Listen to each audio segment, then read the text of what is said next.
comment vous transcrivez tous ces dangers, tous ces risques que vous prenez au monde de l'entreprise, en fait? Comment vous faites le lien entre, ce que vous avez vécu et ce qui pourrait servir, à vos participants, de formation ensuite, dans le monde de l'entreprise?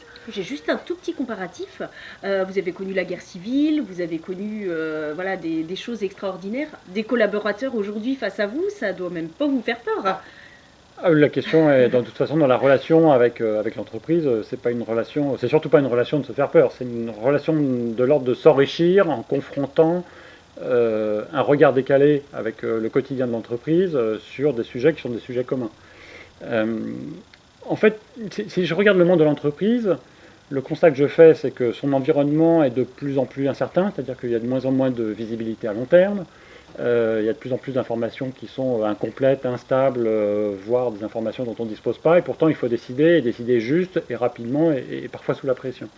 Et ça, c'est exactement le quotidien en expédition. Mon challenge en expédition, c'est d'avancer dans un monde incertain. Le challenge de l'entreprise, ça a toujours été de prospérer, sauf qu'aujourd'hui, de plus en plus, c'est de prospérer dans un monde incertain. Et un manager, aujourd'hui, on lui demande une seule chose, c'est de garantir des résultats, sauf que c'est dans un environnement où il y a de moins en moins de garanties sur les moyens.